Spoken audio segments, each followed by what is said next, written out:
Fala galerinha apostadora, beleza? Tudo bom? Tiquinaro aqui para mais um vídeo. A gente começa analisando o primeiro jogo do dia, que é o jogo do Newcastle contra a equipe do Arsenal. O Newcastle, ele vem de uma derrota amarga diante da equipe do Fulham, que encerrou uma sequência muito positiva, né, de várias vitórias dessa equipe do Newcastle, que está brigando por competição europeia no momento lá na Premier League. O time tem o Anthony Gordon jogando muita bola, mas quem está comandando o ataque e fazendo muitos gols é o Alexander Isak. O sueco é um primor de atacante, muito efetivo, e o Newcastle vai tentar garantir essa classificação, porque, pasmem, venceu a ida por 2-0. Então, perdendo por até um gol, o Newcastle ainda assim avança. A equipe tem um desempenho muito sólido nos últimos confrontos, é uma defesa muito bem postada, então é realmente um confronto duro aqui para a equipe do Arsenal. Agora, o Arsenal chega com uma moral muito grande, né? São 4 vitórias seguidas, incluindo Champions League e também a Premier League, está na cola do Liverpool e vem de uma vitória muito importante diante da equipe do City. Mesmo sem poder contar com Gabriel Jesus, com o Saka, com o Ben White e o Tomiyasu,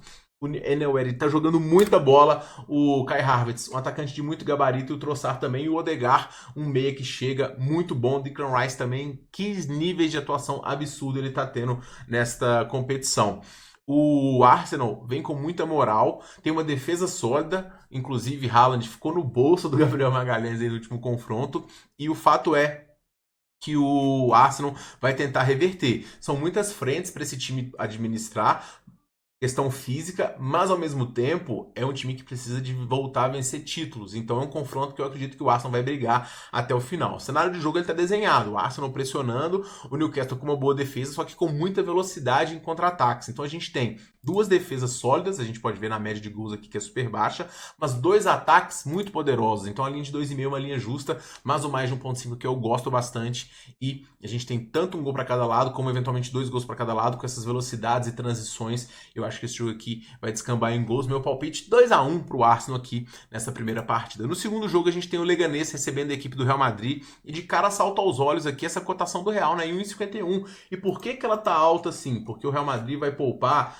não um nem dois, são vários jogadores que o Real Madrid vai poupar. Carvajal não vai jogar, Camavinga também não vai jogar, Militão tá lesionado já há bastante tempo, Rudiger e Alaba, todos esses serão poupados, mas os 3 nomes principais já confirmados que ficaram fora pelo Ancelotti são o goleiro Courtois, o Bellingham e também o Mbappé, que tá com um incômodo na panturrilha ou tornozelo, me fugiu agora. Porém, né, o time vai ter o Vinícius Júnior, que ficou um pouco lesionado, então ele tá melhor fisicamente. E vai ter também o Endrick comandando o ataque, Modric, vai ter o Güler, o Ibrahim, vai ter o Tchouaméni na defesa. Então esse time do Real Madrid, mesmo reserva, ele tem misto, na verdade, né? Jogadores que querem buscar espaço nessa equipe e jogadores de muito potencial. O Leganés, ele vem com alguns resultados interessantes. Ele foi o time que encerrou uma sequência de vitórias do Atlético de Madrid muito grande. Depois ele foi lá e segurou o Bilbao. E aí quando ele chega em casa, pega o raio e acaba perdendo. Muito por conta do estilo de jogo, né? O jogo mais defensivo contra o Atlético de Madrid e Bilbao, buscando contra-ataque. Contra o Raio, quando tem que se soltar, acaba tendo um pouco mais de dificuldade. Pode ser que o time se engrace um pouco diante do Real Madrid e nisso acaba se complicando, porque não tem muita qualidade mesmo para poder criar. Mas eventualmente é um jogo que eu acredito que o Real Madrid, mesmo com um time misto, tem totais condições de vencer. E a minha indicação é a vitória do Real Madrid. Eu não vou esperar para poder pegar ao vivo, se você quiser, fica à vontade, mas eu acho que às vezes eventualmente pode até pagar antecipado com 2 gols aí. Eu gosto dessas chances. No terceiro jogo, pessoal, a gente tem o Milan recebendo a equipe da Roma, um confronto também pela Copa da Itália, muito importante para 2 times que querem voltar a vencer o título. O Milan tomou um golzinho no final da Inter, praticamente no final do jogo, né? E era uma vitória muito importante para a equipe do Milan se colocar em vias de disputa de competição europeia e tudo mais. E essa derrota foi muito amarga, porque o Milan se coloca como grande força justamente na Inter, que é o seu adversário da cidade e o provável campeão, está disputando juntamente com o Napoli, mas tem o melhor time. O time podem se enfrentar na Liga dos Campeões também, onde ambos estão fazendo boa campanha, e o Milan tem um time de muita qualidade, tanto no meio campo, com excelentes peças, e na frente, com o Pulisic sendo o principal jogador. Gosto também das chegadas do Rafael Leão, e o time do Sérgio Conceição está bastante acertado. Vai ter um adversário pela frente que cresceu demais também após a troca do seu treinador. A Roma encaixou, né? Só perdeu uma vez, que foi na Liga Europa, e de resto conseguiu a classificação diante do Frankfurt. Lutou bastante para poder buscar o empate no finalzinho diante também do Napoli. Então a Roma está jogando muito bem, tem Dybala, tem Abraham, tem muitos jogadores também de qualidade. Agora, eu vejo o Milan um pouco mais pronto para esse cenário de Copa, principalmente por conta de uma decisão em casa. Então eu vou recomendar aqui o empate anula da equipe do Milan. Não é a cotação mais alta do confronto, mas a gente tem um time muito sólido, se eu não me engano, o Milan está invicto em casa nos últimos 10 jogos aqui, é isso mesmo. E a Roma, o desempenho fora de casa, ou ele perde ou ele empata basicamente, né? Só ganhou da Udinese recentemente. Então acho que a gente fica muito bem defendido aqui, apoiando tanto a melhor equipe, quanto a equipe que está em melhor forma e quanto a equipe que tem o melhor desempenho dentro de casa, com melhor elenco e mais possibilidades. O time do Milan, para mim, é um time muito bem montado justamente para essas competições de tiro curto, para Copas, tá? Tanto na Liga dos Campeões, onde ele foi bem na temporada passada também, quanto nessa aqui tem boas chances e pode avançar diante da equipe da Roma, que embora tenha um desempenho interessante, é um time um pouco mais limitado e que eu acho que não vai conseguir ter melhor sorte diante do Milan, não.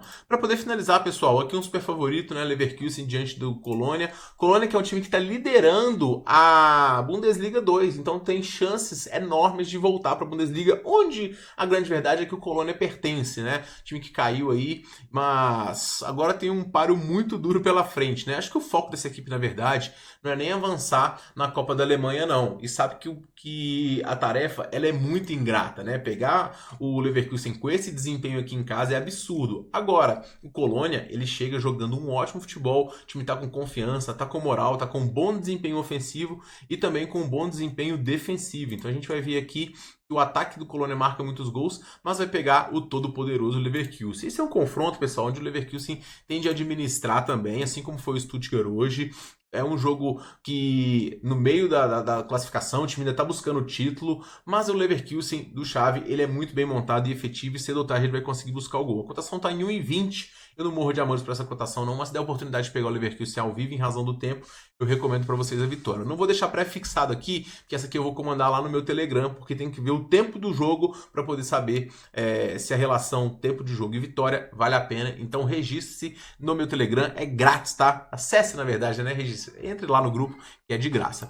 No Campeonato Carioca, né, a gente vai ter o Vasco recebendo o Fluminense. A primeira informação relevante é que esse jogo vai ser disputado em Brasília. O Vasco, se não me engano, a última gestão mudou o mando de campo. O Vasco também é o único invicto no Campeonato Carioca até o momento. Um desempenho aqui muito interessante, né? De 3 vitórias e 4 empates. É um time que ainda está sendo montado também, chegaram algumas peças, mas é um time que está com um poder de marcação muito forte. O time tomou poucos gols aqui, e tirando o jogo do Volta Redonda, né? Mas é um time que tem alternativas ofensivas. Se eu não me engano, o gramado lá de Brasília, ele não é muito bom também não. De vez ou outra sai uma reportagem dos técnicos reclamando. Então isso pode até ajudar a equipe do Vasco, porque o Vasco tem como muito ponto bola parada e bola aérea. Referência no Veguete, que é um excelente atacante. O problema do Vasco é que o defensor é o Thiago Silva, que também é excelente na bola aérea. Então o Fluminense já está numa situação complicada aqui no campeonato, com apenas uma vitória, e o Mano chega bastante pressionado, tá? Eu acredito que o Fluminense ainda é um time que tem muitos problemas, porque estava trocando vários jogadores. Chegou o Canóbio, vendeu o Cauã Elias, então tá numa mudança, embora o Lima esteja como opção hoje. Eu vou recomendar aqui, pessoal, o empate no da equipe do Vasco. Para mim, uma equipe mais acertada no momento, melhor defensivamente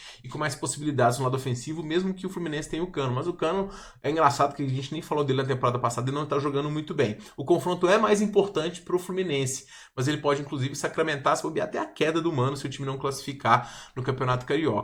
Eu vejo o Vasco como o melhor time e vou recomendar esse empate anula.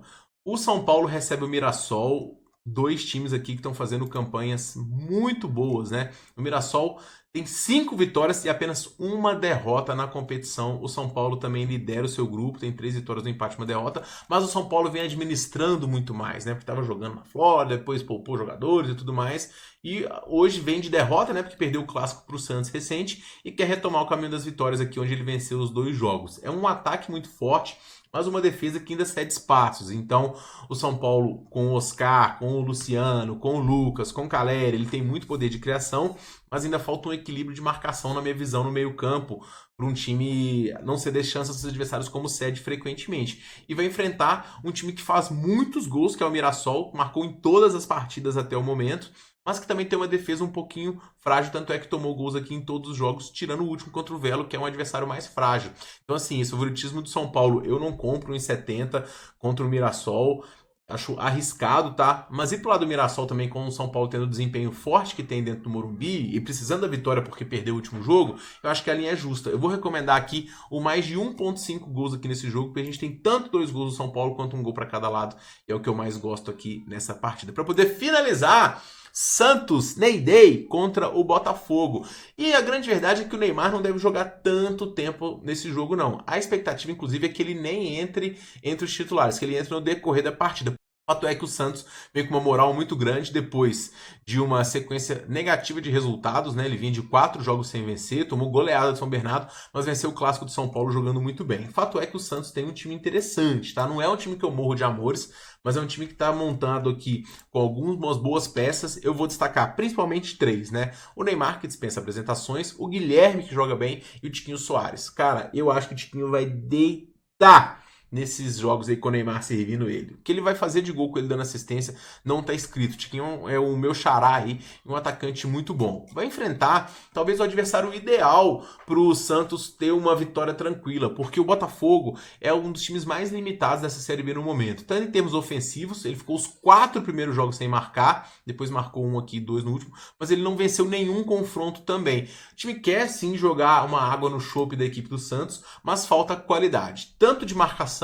quanto de finalização para eventualmente explorar um contra-ataque. Então o Santos, se ele não vacilar, ele vence de forma tranquila. Então é um jogo para poder buscar tanto a vitória do Santos quanto mais de 1.5 gols, e essa é a minha dica para este confronto. Fica ligado, 2 coisas, né, nesse jogo. Primeiro, quanto tempo o Tiquinho vai jogar? Guilherme pode ser também que marque um gol aqui nesse jogo, tá? E o Neymar, se ele entrar em campo no finalzinho, golzinho do Neymar, tirou a camisa, aquela big odd para poder imitar nas redes sociais, beleza?